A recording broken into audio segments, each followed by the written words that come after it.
in this panel, I think we're going to actually pick up the topic that Ngozi so nicely set us up for, and that is, what do local and regional change agents need from international partners? And as you said, we have a wonderful panel here that represents both perspectives. They have led major reforms or initiatives in their own countries and have also worked globally, so have both perspectives. So we'll have a wonderful chance to explore this topic from both of those perspectives. And I think the question itself, I would like to highlight, what do the local and regional change agents need from partners?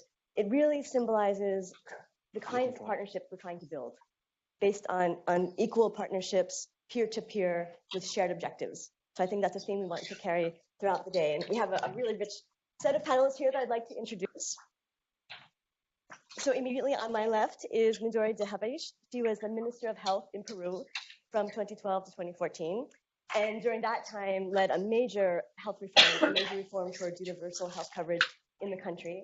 An economist by training, which makes for a very interesting Minister of Health, and has been a consultant globally, has been a researcher, and just generally a global resource for UHC.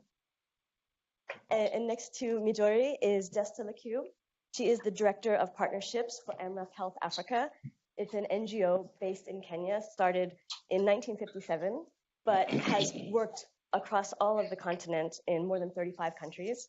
Desta has been with Amref in the headquarters in Nairobi for the past 5 years and has served on the executive and senior management teams. Next to her, we have Dr. Pierre Barker. Pierre is Chief Global Partnerships and Programs Officer for the Institute of Healthcare Improvement. And it's an international NGO based in Boston. So you may be the only one coming from a colder place today to join us. And this is an institution that's been working on improving healthcare quality and other systems development across the world. Next to Pierre, we have Jaime Saavedra. Jaime is the Senior Director for Education at the World Bank. And I learned this morning, that the World Bank is the largest financier of education globally. So you're managing a portfolio of $16 billion and working in more than 80 countries. And previously, Jaime was the Director for Global Poverty Reduction at the bank and Minister of Education. And finally, next to Jaime is Dr. Maureen Samms-Vaughan. She's a professor of child health, child development, and behavior at the University of the West Indies, a development consultant and behavioral pediatrician. She has led Jamaica's Early Childhood Development Commission, also overseeing a large transformation of the early childhood sector at that time. So please join me in welcoming this very impressive panel.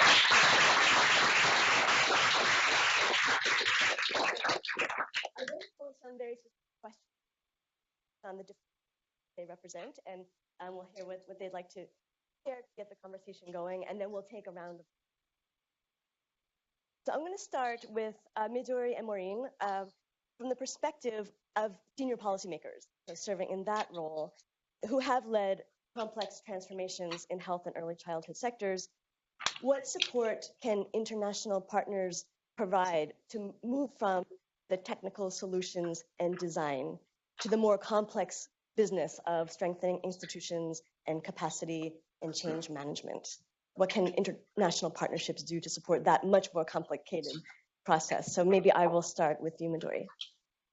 Okay, thank you so much. I'm so happy to be here, to be in the big celebration of the 10 years. And thank you so much for this talk. This is wonderful. And of course, I have all the answers. I've been thinking a little bit about the questions that were going to be tried to answer this morning. And some things came to mind. One of them is we have tended, there's this tendency to see problems as simple problems. Simple in the way in which there is a solution out there. And there is some consensus that we have this problem and that this is a good fit. The solution is a good fit. And of course, life is not so simple. And we need to learn to move from that simple model, I think, to the understanding that there are these complex problems. which have like these two characteristics. On the one side, we don't really know what's the solution. And it takes a little bit of burying your own ego to say that. We don't really know what the solution is. And it's not going to be consensus. There even is grounds for conflict around defining the question, the problem, and looking for the solution. So we need to move from the simple world into a more complex understanding of the problems. And that, I think, makes a big starting point for a different way of assisting or sharing information with the people that are in charge of making all these difficult decisions in their countries. And I think that linked to that, in some ways, there's been much more development in the phases of the policy cycle linked to design. So there's lots of work on what the solution is, how to think about strategic planning of the solution, and much less on the messy implementation phase. So it's like we help, or we are helped in thinking what the solution could be and how to plan it very nicely, and then go and do it. And then it gets complicated because the implementation phase, even in literature, we see a lot more on the initial agenda setting phase of the policy cycle than we see thought and understanding of what implementation really means and what skills are needed and what kind of advice is needed on the implementation phase. So that's another move that we need. More emphasis on implementation and the problems of making institutional change. Because as I say, you get all this wonderful work, thinking up the solution, getting all the advice, setting up the law, going to Congress, and then you get the law passed in Congress, and Jaime knows this, we've been together. And then you say, good, my job is not done. But the advice is over. So looking at implementation, I think, is something that's a big challenge. And of course, I would say the third thing is there's lots written and lots said about the strategic planning and bureaucratic planning phase. And we know very little about the political aspect, the political economy of change, and the cultural thing. Even less. How the organizations set up their cultures over time. Is it possible to change the culture of the organization? So we focus more on, again, the solutions, simple problems, initial phase, and we'll look less at implementation, complex problems, and political factors, and cultural. So I think my time is up. I still have half page. But we can. Thank you, Midori. We'll come back and we'll have another chance. But thank you for highlighting this overemphasis on the easy part, the design and the technical solutions, and then lack of evidence and advice and support on the more complicated implementation part. I think that's very well taken. Maureen, would you like to add from your perspective as well from the early childhood sector? Sure. I'm going to use what we did in Jamaica's early childhood sector, and I'm going to pull the big ideas and how they happened. So first, some background. Jamaica is an upper middle income country, and we had some strengths before this process started. We had an accountable agency, a newly established government of Jamaica agency called the Early Childhood Commission, which had legislated functions and bipartisan support. We also had leadership of that agency. We had local stakeholder support, and we had country data. What didn't we have? We didn't have the technical support to move everything ahead in a coherent and consistent way. And so the technical support that was provided for us led to strategic planning, and that was based on some very highly specific research. For example, we did research on the investment that the government was doing for each child in Jamaica. And then we did the research that said when we put the strategic plan in place, by how much will that investment per child increase? This was not research that we had the wherewithal to do initially. And then there was a performance-based monitoring and evaluation system that was put in place. And there was, of course, financial support, but the financial support was about 20% of the total cost. So it made sure that the government of Jamaica also had to be investing. What did the international development partner do right? And that's what I'm going to focus on. And the IDP was the World Bank. So the first thing they did right was that they enhanced their knowledge of the country before they came to us. So generally and specifically in ECD, they did extensive background research, not only on our policies or laws, but also on our culture and our local research, which was not always that easy to find because it's not always in academic journals. But they came with a significant knowledge. Then they identified the key and coordinating government agency for investment. This allowed them to connect easily through that agency to all the stakeholders because this agency was a coordinating agency. And investments in other stakeholders occurred, but it occurred through the coordinating agency. The third thing that they did right was that they engaged other international development partners in the process.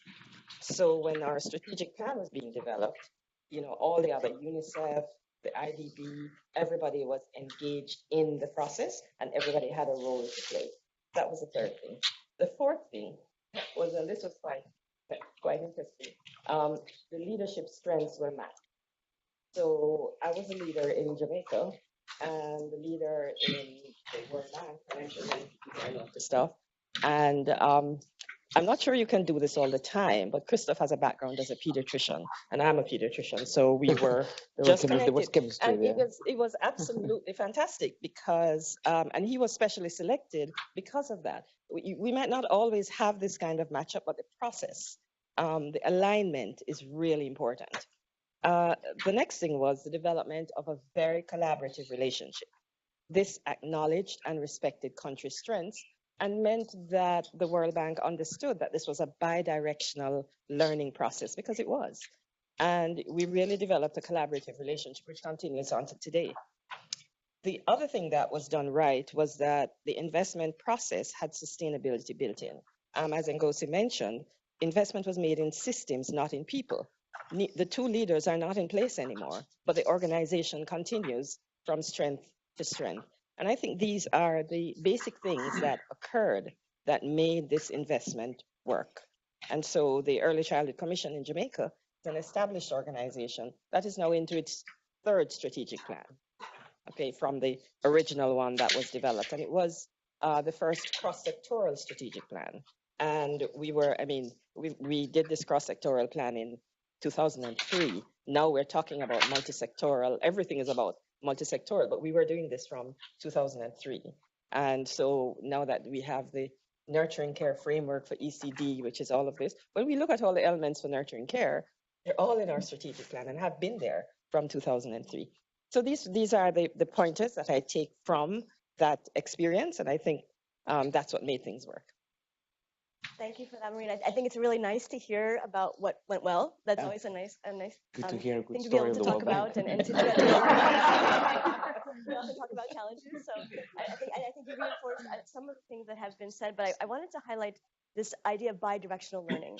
I think that builds on Midori's point that we don't know the answers and you don't know the solutions, and it's a journey and a process, and if that partnership recognizes that it's a bi-directional learning process, that it's more likely to get to the right solutions. So thank you for that, and reinforcing the point of investing in systems and institutions and not individuals.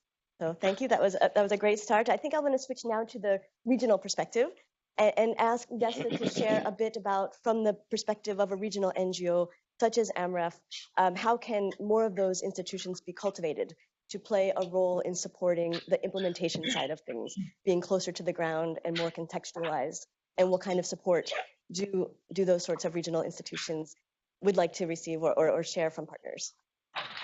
Thank you so much. And congratulations to R4D on the 10th anniversary. It's a big achievement. And we at Amref are celebrating our 6 decades. So a little ways.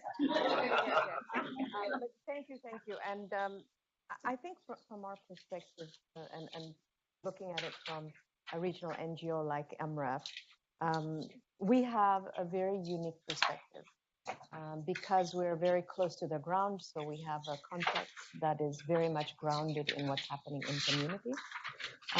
And there are not very many of us like that who have the capacity actually to do quite a number of things. So for us, we have not only the role that we play in terms of implementing programs, but we have a role we play as proxies for civil society, ensuring, safeguarding, protecting, promoting civil society interests. So we serve a dual purpose in a way.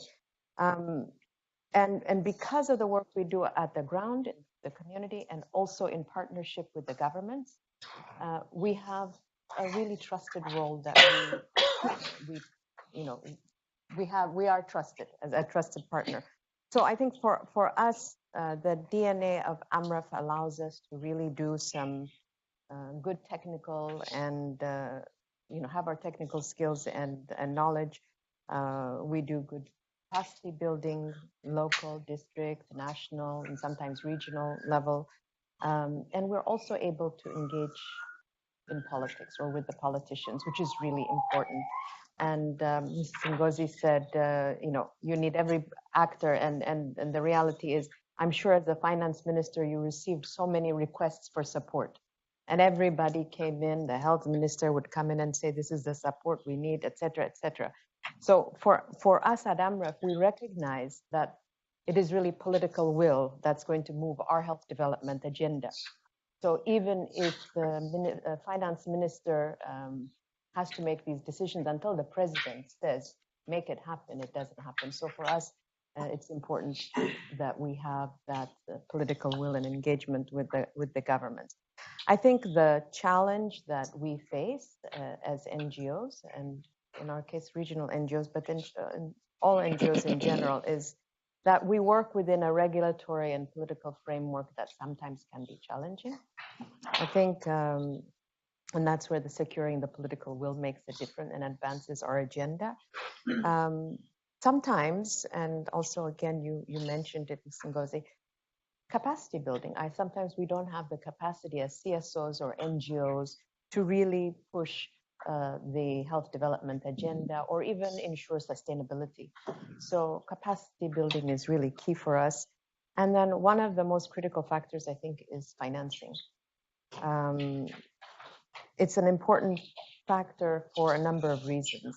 It's an important factor because civil society organizations and NGOs are beginning to really direct their focus on achieving the priorities of the donor versus the priorities of civil society and the community, because that's where the dollars are driving us to think. So financing is a big challenge. Do you accept that donor challenge? So increasingly many NGOs to be sustainable or to sustain themselves are really prioritizing the donor requirements. The other thing on the financing side and the donor side, because that's where I see some of the big challenges for us as resource, is that donors are demanding measurable outcomes. And so what does that really mean? Many of us in civil society have really been able to be innovative in the way we reach our communities, because our communities are so marginalized and far away that it's only through innovation and thinking outside of the box that we're able to actually deliver the service and the care we need to so many so far away. So having a prescribed outcome-based deliverable that's very regimented by donors for us is really takes away some of our flexibility and our ability to try new things, iterate if it doesn't work, learn from those mistakes, or take new opportunities and challenges. So I think that's a really big important thing for us. I think the support that we need, if you think about what can help NGOs such as Amref and others succeed, is I think we need macro level engagements. We're always engaged at the point where here's the dollar, deliver the service or the program. But I think that you need to elevate, particularly in the global south, you need to also bring people to the governance side or the decision-making side so that we're actually involved, participate, and have meaningful contributions to those discussions at a much more macro level. I think organizations like Amref also need help in pulling together partners, convening partners. Many of us are doing things that are actually the same.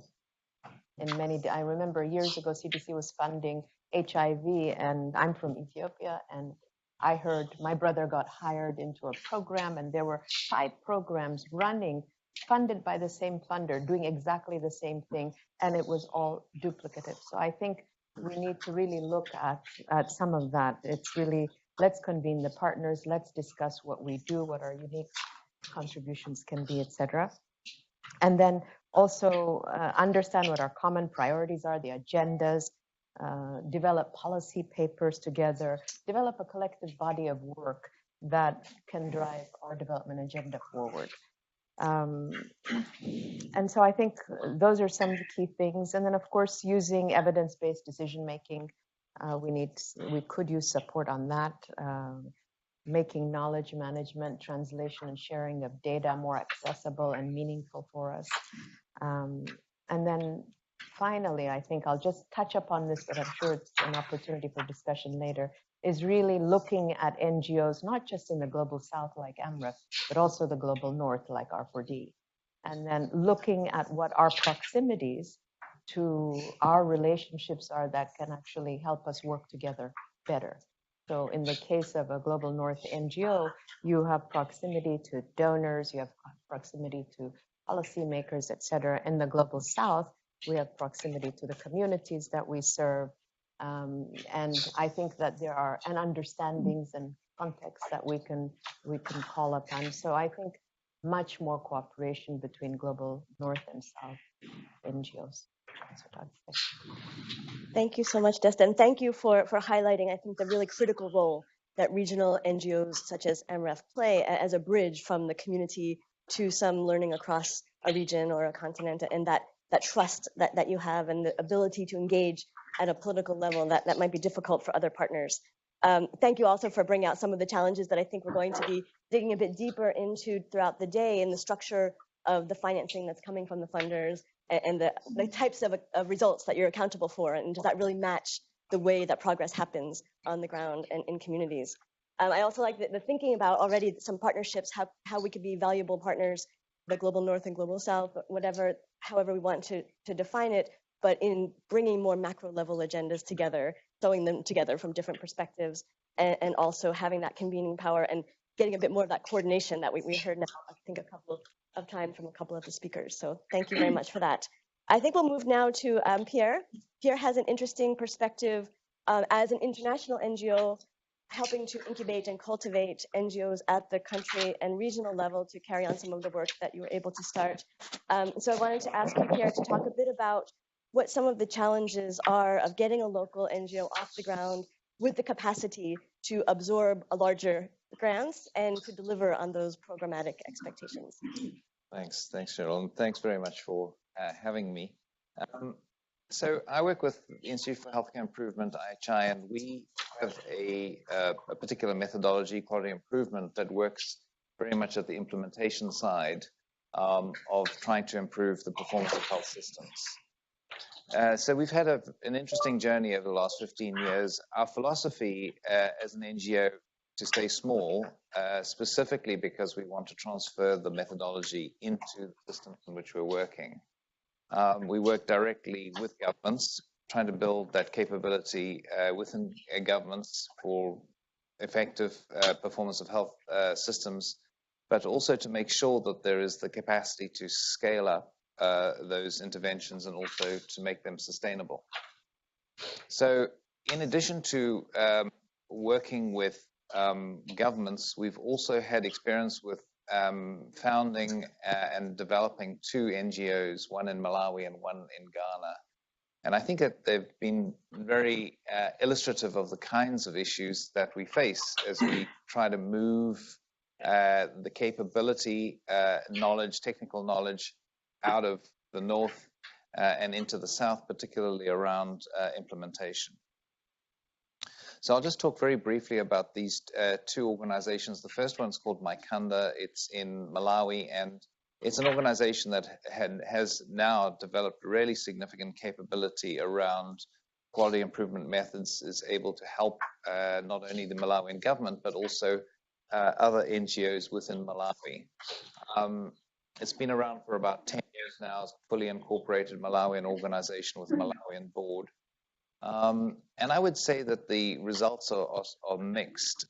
They remain a very highly trained and extremely competent local organization, but they've had difficulty in securing independent funding. So most of the funding that they've had has come through sub-grants from IHI.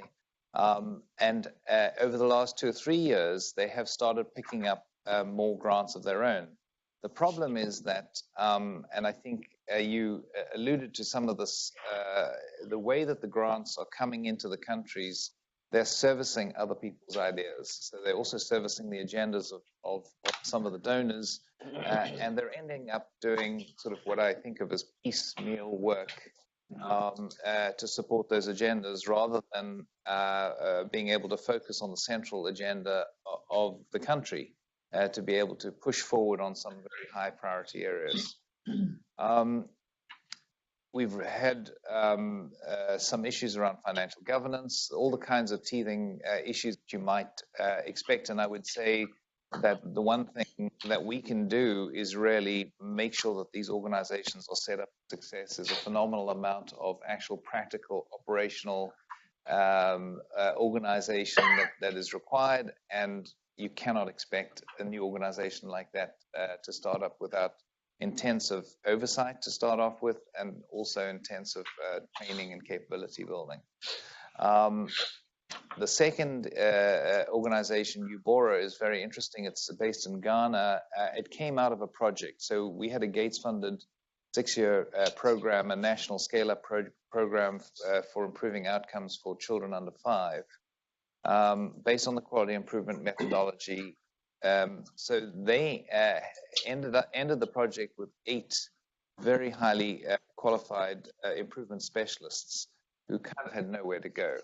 And so we did the same thing, built an independent Ghanaian organization with a Ghanaian board, who at the moment is only 2 years old, likewise are very much dependent on sub-award granting, and are really struggling to get independent. I mean, what amazes me is that you've got what I think is probably the most skilled quality improvement unit in Africa struggling to get funding,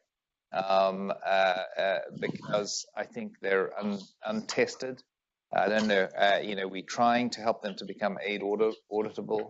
But these are practical issues that are really very difficult.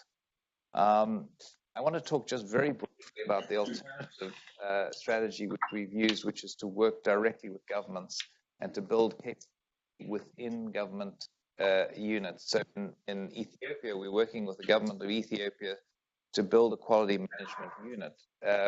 All of IHI's IP has been handed over to the Ethiopian government so that they can use it for training and development of cadres of their own health staff to develop the capability to do quality improvement work. And I think that these dual strategies are really quite important, because in some situations where you have stable, strong governments like the Ethiopian government who have a deep commitment to using quality methodology, I think it's safe that you can build this capability within the government and expect, as they are doing, they are going to be scaling up a major improvement initiative nationally around maternal newborn care after we helped get it going.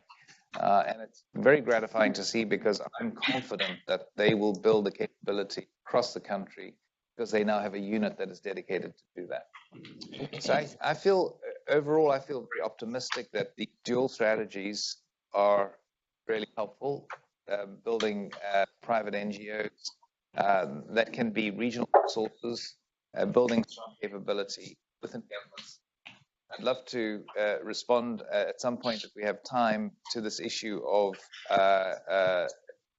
donor agendas, because I think that we're not going to really solve the problems of the countries that we're working in if we cannot get beyond donor agendas and this complete waste that is going on through duplication of efforts, and people not working to a common purpose using a common methodology.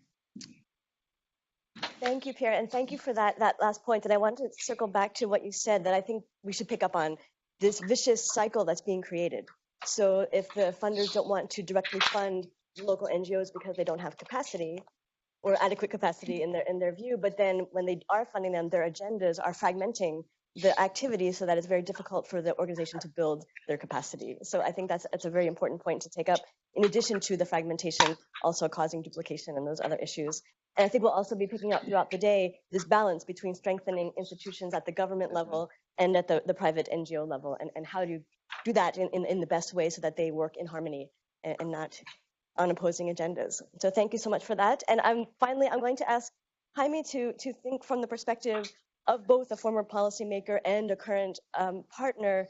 How can partners support the development of permanent capacity of local governments so they can deliver effective services? And how can partners make the shift from the current way of doing things and address some of the challenges that the other panelists have raised? So thank you very much, Cheryl, for having me. I have to complain that you put me in front of former bosses. I have Rosie, I have David. I don't know if you were my boss, Manny, but I still looked up to you, so that's intimidating. We share the cabinet in Peru with Midori. And the way you sit in the cabinet table is you go this way in terms of the order of foundation of the ministry. So you started with international external foreign affairs, right? Then interior, then defense, then finance, right? Seems that those are the priorities when you build a country, right? Keep your neighbors happy, keep things in order, and have the money. And then it came health and education, right? So we were sitting one in front of the other. We're both economists, right? So we could ever have to have one single front against finance. So if you need to prioritize, don't choose among us. Choose against defense if you want. But I wanted to bring that because I wanted to build on one of the things that Midori was saying, and also in the Jamaican case, that what is that will make reform successful? And I will answer your question, but I think it's three things that we need to have in place. We need to have a design, a decent design, not a right to design, because the design will not be perfect in day one. Just a decent design. You need to have political alignment for reform, and you need to have the implementation capacity. You need to have the three things. And as my colleagues were saying, right? Sometimes the design could end up being the easy part, right? But from the perspective of how we as international organizations work with countries, I don't like this phrase of best practices and bringing best practices to the country. We can bring a lot of practices, right? In the sense that good experiences that were implemented in one place, maybe also the bad experiences that failed in some other place. And from those array, right, of things that have happened in the past, you can learn a lot. But then each country has to find its own path and its own reforms that might work given the political window of opportunity that you have in this precise moment, right? And of course, the international organizations like us can help on that process, right? It seems that we helped in Jamaica, so that I'm very happy to hear that. But it's just building your own way, right? In terms of that design of a reform, design that's always will have to be using evidence, have to be adjusted as time passes. You need to have second political alignment. International organizations can help on that. Yes, they can, but it's complex, right? Because that is about making sure that inside the country, the different stakeholders, which is complicated, are aligned towards one single objective. And sometimes the interest could be actually against a reform, right? So it's being aware about the political economy and sometimes help countries in terms of making sure that there's one single common objective as a social level, and also that there's sustainability, right? Because most of the reforms in which we are engaged that are not about one government, but will have to transcend several governments. So that issue of political alignment is absolutely critical. But third comes the issue of implementation capacity, right? And you could have maybe the right design, maybe in general people agree with the implementation of this very tough, say, teachers reform policy that we have to implement, say, in the case of education. But then you need the capacity in the government, right, in order to implement reforms that are very difficult to roll out and that have to be rolled out a long time. And that's where I think we should continue a shift. I see already some shift, but I think that has to continue in terms of moving away of supporting in the provision of inputs and towards making sure that there is the capacity of the government of providing the service by themselves.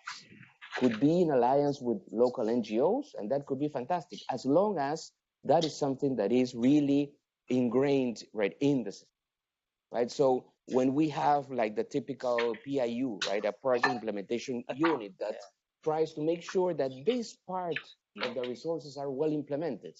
Okay, that might be fine from the perspective of using well those resources, but the question is, are we creating the local capacity to deliver that service in a permanent way, right? So just taking the example, one loan that we were discussing in a low-income country in Africa about school grants. Look, it's useful to have the school grants because that will give you, at the end of the day, the minimum amount of resources for those schools to get minimum input. Great to give those school grants. But if we do that for a group of schools, right, and we know that we are sure that we put in place all the systems for those school grants to be delivered during the 4 or 5 years of the life of the project, well, we might make good marginally in those schools. But really, that should not be the objective of the project. The objective of the project should be like, okay, there is now, from now on, a line in the budget that is about school grants that has the end objective of providing the school grants to all schools in the country. Maybe that will take 8 years or 10, fine, I mean, it will take time, right? But that there's the capacity in the government for themselves to provide those school grants and monitor them and make sure that they are well used on a permanent basis.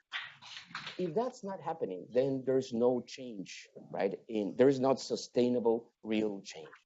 So we need, and that's not necessarily the easy part, because that implies then working in terms of creating a high quality bureaucracy, right? First of all, we need to work with bureaucrats. Sometimes people don't like the word bureaucrat. Well, I've been a bureaucrat, so you need to work with bureaucrats, right?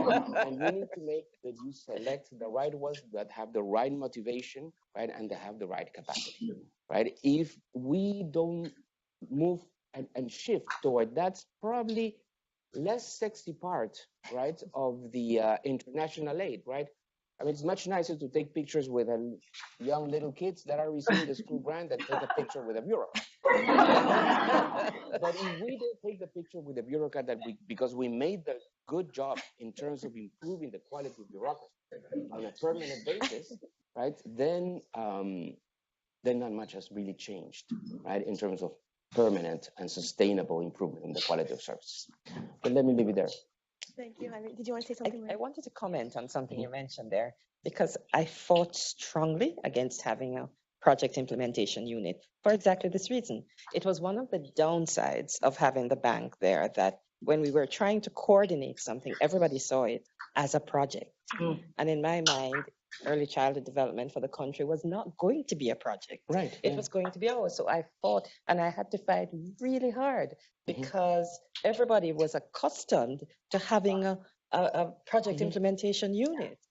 And so, you know, when international development partners come in, you get this projectization of support, and you get less ownership of the government and the other persons because of it, because everybody has been accustomed to managing all these projects that end. And when these projects end, everything ends with them. So I agree wholeheartedly.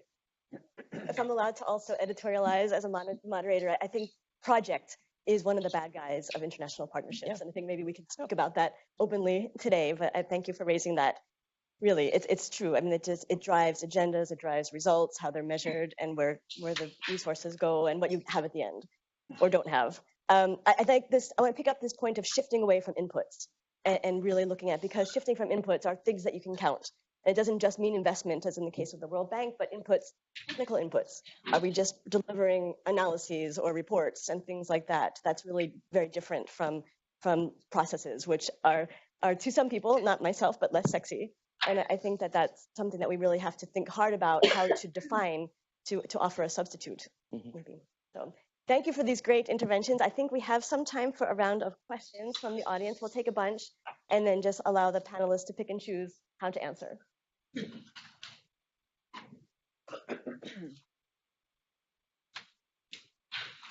Question. Yeah, we have one up front. Okay, great. Morning. Thank you. My question, Dr. Maureen, Samms-Vaughan.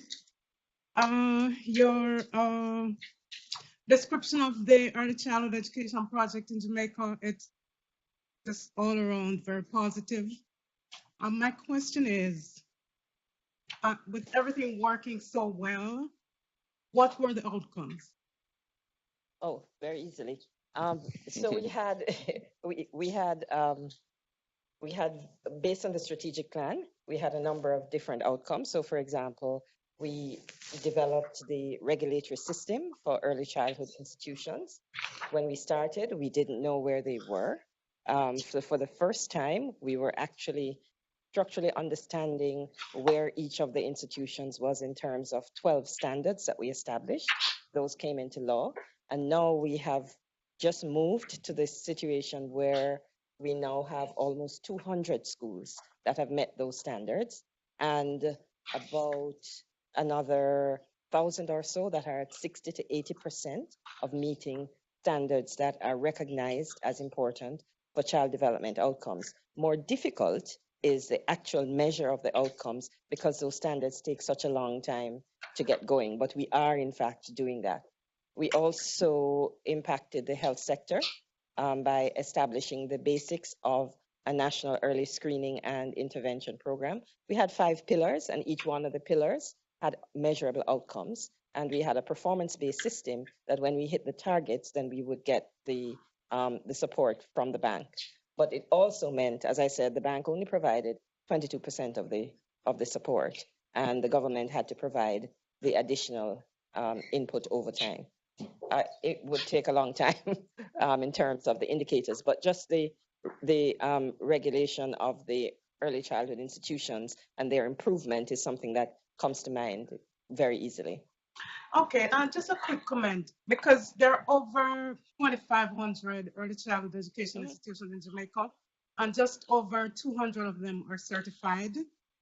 So we've got a long way to go. And, you mentioned casually at the beginning of your presentation that Jamaica is an upper middle income country. And it's almost as if you're saying, we're upper middle income in Jamaica, which masks the deep income inequality, which is where that data comes from. It masks the fact that the vast majority of Jamaicans are poor, extremely poor. And in terms of the early childhood condition, for the majority, it doesn't come anywhere close to acceptable standards. There's really a lot to be said about that. I'll just say, from my perspective as a Jamaican, in terms of what you need from implementing partners, international organizations, donors, international partners need to do due diligence. That's first and foremost. You need to know what you're trying to accomplish and what's the best way to accomplish it. The next thing, donors need to hold local partners accountable. Not just measurable results, but visible results. At the end of the day, you don't want a report. You want to see the project. You don't want someone to tell you that they've built a school, and then at the end of the day, you find out that not even the address exists, what says the school. So measurable, visible results. You need capacity building, and you need more direct services. In other words, cut out 5 middle people and get it directly to the people who need the help and the service. Thank you. I think we'll take a few more in a batch, and then we'll turn back to the panelists. Question. Thank you. My name is Kamiar Kajabi. I have a very general question for the panel generally, but possibly for Desta more than the others. We've talked about, and Cheryl has mentioned this sort of unhealthy cycle of donors requesting things which then from the NGOs, which then prevent capacity building in the NGOs that keeps them requesting the same things, etc. It seems that there's probably, you've talked a little bit about sort of a way out of this. Are there any models of donor NGO cooperation that you see as promising for breaking that cycle? Maybe that's sitting down together and agreeing the metrics, or agreeing metrics for some things, but freedom for other things. If the panel could comment on that, I'd be grateful. Thank you.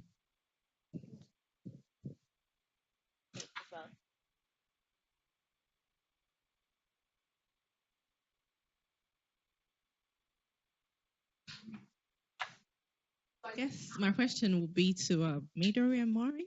I just wanted to find out, how do you, so working with the government, you build up this high level of capacity at the government, but usually I find that the government may not be able to retain those people, because what I've seen happen is that they end up leaving the government. So we're back to almost where we started. And I know we keep talking about building systems and not people, but the truth is that what are systems actually? They're still people. So how do you balance the whole, this whole thing out?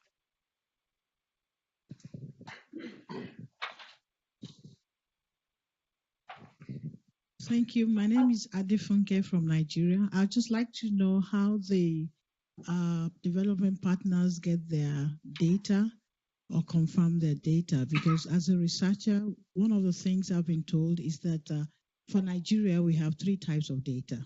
One for the donor agencies, one for the local person, and one for the government for budgeting. So how do you confirm the data?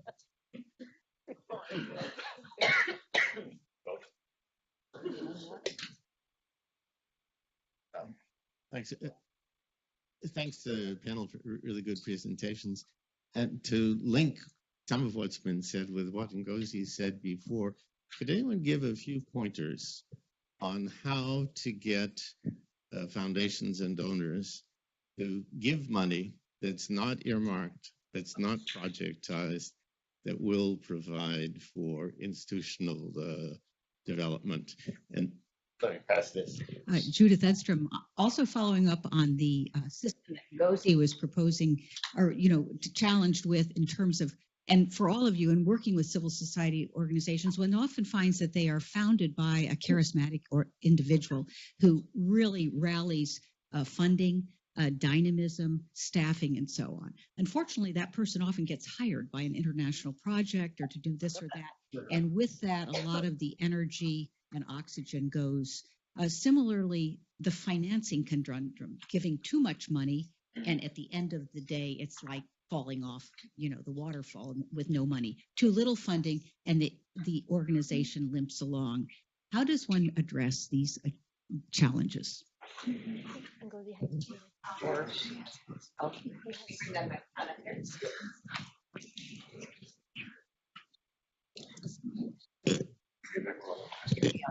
Hi, Carolyn Reynolds, and congratulations, Gina, on the anniversary.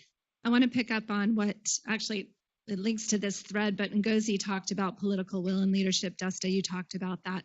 And yet it now, seeing this from both a donor and an NGO side, I see how little investment actually the international community puts into advocacy, puts into political will creation and sustainability. And we're talking about, and if there is money into that, and there's very little beyond the Gates Foundation, quite frankly, it is towards individual. Again, it's projectized, it's issue by issue. It's not about systemic change, and that we know is going to take years and is going to go extend beyond the tenure of leaders. So we need to create those movements in country, but there's very little international support for that. So I'd love to hear some support about where should we be driving more international partner and donor support towards that. Why isn't that happening?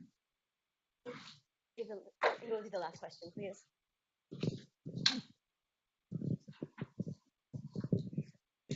Thank you so much. It's such a fantastic panel. You know, I thoroughly enjoyed myself and learned from listening, which is a treat. I just wanted to ask a little bit of a question taken up from what you just said. A difficult one, as we were talking, and we're talking of what Desta said of the donor agenda and also a colleague there driving the financing. I wanted to pose to all of us, but the panel in particular, and Jaime also, to think about, is there any way of making it a donor agenda to build for philanthropies or even international institutions? Let them be their mission. So instead of some other thing, how can we interest them that the primary mission they are now on is to really create and support and build up these institutions over a period of time? How do we make that an agenda that the World Bank stands up and talks about and says to Gates? Hewlett-Packard is doing it. Hewlett is the only one that has been willing to stay for 10 years and support institutions. What if we got 3, 4, 5 to do that?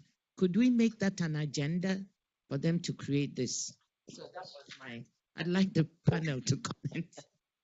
Thank you. I'm going to summarize all of this and give you guys a couple of minutes, and you can choose how to respond. You each have a few minutes to respond. So the first, I think, this is the big one, the donor agenda. So can it be shifted to match where the countries are going, having an explicit agenda to strengthen local institutions?